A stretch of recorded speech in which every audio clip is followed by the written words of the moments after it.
अभी एक बाबा जिनका नाम था जंगू जी महाराज अपनी दिव्य कुटिया लगा करके तप कर रहे थे। तपस्या में बैठे हुए थे। जैसे ही सायं का बेला हुआ, देखे उनकी झोपड़ी गायब, क्रोध में आ गए और गंगा जी को एक ही बार में पी लिया। भगे जी भागे भागे पीछे आए, कहा प्रभु अभी अभी एक देवी जी आ रही थी, उनको देखा है क्या? कहा वो तो मेरे पेट में है।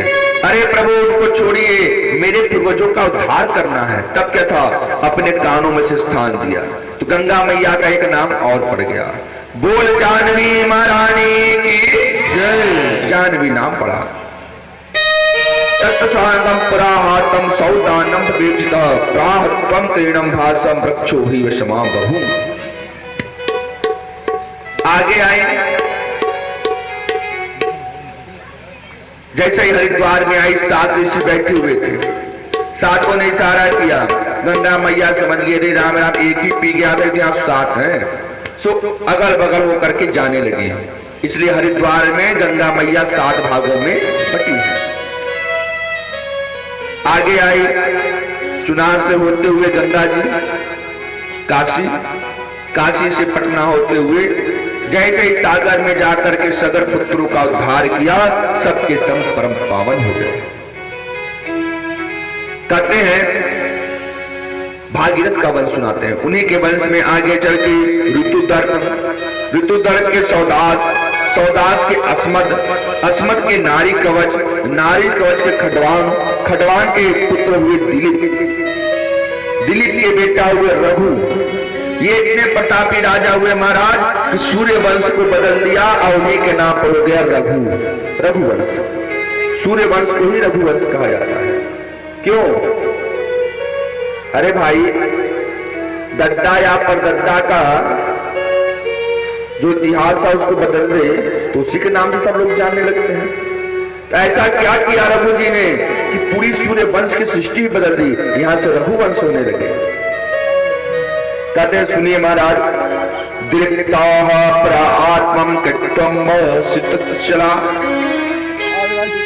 एक बार की बात सुनिए महाराज। ये आखेट करने के लिए जंगल में गए।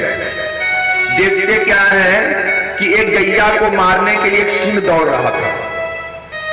सिंह से पूछा, ये क्या? सिंह ने कहा सरकार हमको पेट से मतलब है।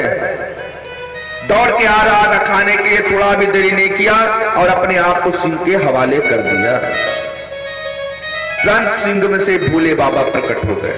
कहा रघु तेन भक्ति सराहात्म साक्षात प्रयोजन। मैं तुम्हें आशीर्वाद देता हूं, तुम्हारे ही वंश में साक्षात नारायण का ही प्रादुर्भाव होगा। तब क्या था महाराज, रघु के बेटा हुए अज, अज के बेटा दशरथ और दशरथ जी के 4 पुत्र हुए। दशरथ जी को भी कोई संतान नहीं हो रही थी। इन्होंने भी पुत्रेष्टि यज्ञ कराया।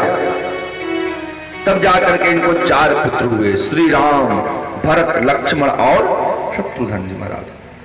गत्कादे हातस्यम परवम चिंतम समाबभु मैथ्याम तेव कितम आत्मा विशुद्धं तेव सोपृधो। मैथिली नगर में यानी जनकपुर नगर में उनका विवाह हुआ और वैदेही जी का हरण करने वाले रावण को भी भगवान ने मारा और पुनः आकर के राज्य स्थापित किया। दिव्य राम जी कथा सुनाते हुए कहते हैं सुनो परीक्षित, राम जी की अगर कथा हम सुनाएं तो उनको सुनाते सुनाते हजारों वर्ष बीत जाएंगे उनकी महिमाओं को। इसलिए थोड़ा इन्हें सुनो।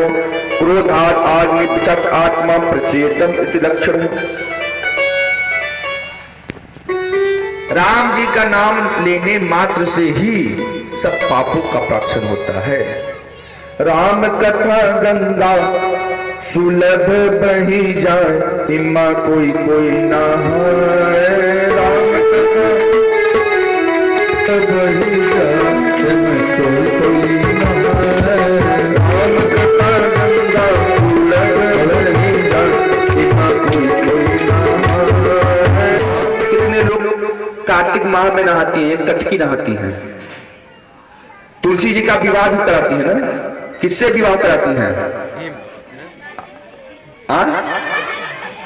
यही हाल है। इसी का नाम है वृंदा। ये जो तुलसी माता है इन्हीं का नाम है वृंदा। छोटे में इसकी कथा सुनिए। जलंधर नाम एक दैत्य था